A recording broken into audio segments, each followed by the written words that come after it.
Currently taking place in Sharm el-Sheikh. Nile TV's correspondent Moselhy conducted the following interview with Prime Minister of Independent State of Samoa, Her Excellency Hiama Naome Matafa. We're still here at the COP27 and with our coverages, and we are delighted and have the honor of having with us today Her Excellency Prime Minister of the Independent State of Samoa, Her Excellency Hiama Naome Matafa. And pleasure and an honor having you. Thank you. Thank you. And we are in COP27, the COP of Together for Implementation. How do you read the summit's discussions and when things went so far? From Glasgow, the last COP, it was expected that this COP, as you mentioned, would be the implementation COP. We are noting still some difficulties in the negotiations. And of course, implementation depends on having the pledges of the financing for climate change in place.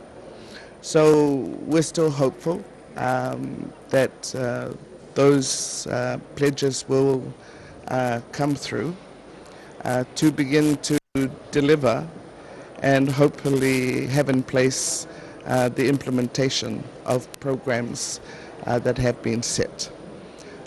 For countries, we have our nationally determined contributions in terms of what we are doing to alleviate or counter climate change.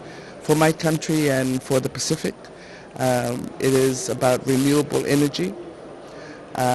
So that is our focus.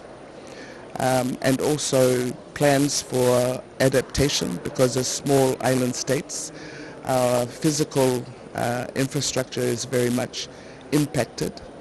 And for smaller countries, as opposed to larger countries like your own, loss of land is very much more immediate in our region. There are some countries that are at the stage where their loss of land will mean loss of sovereignty and loss of statehood. I mean, that is the situation that some of our countries are facing at this time. Nations are hoping and aspiring for this summit to deliver. Yes. But it also comes at a very difficult time, at the times of a war, an ongoing war that is really devastating the world economies. To which extent do you think that together we can make it and find some consensus? And to which extent do you think big powers would oblige to their commitments that were made in Glasgow? Mm-hmm. And what's the hope for a state like Samoa for this summit? I think it's a choice, and you're quite right.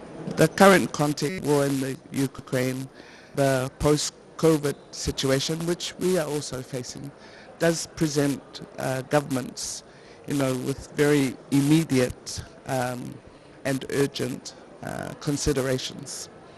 The price of fuel, of course, being one of those.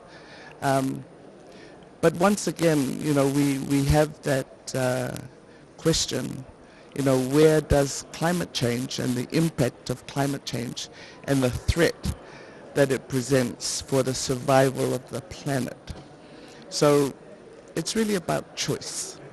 And the choices that, as you say, some of the larger and stronger countries will make. And we're very hopeful from the smaller countries and island states that the communal discussion on the survival of the planet will be a priority for all of us to address climate change.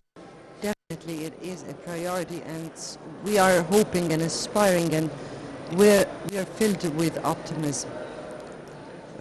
Your Excellency Hiama Naome Matafe, the Prime Minister of Independent State of Samoa, we thank you very much for being with us and on Nile TV International. Yes, and I'd like to take the opportunity to thank the government and people of Egypt for their very generous hospitality to us who have come to this meeting. Always welcomed in Egypt. Thank Thank you. you so much.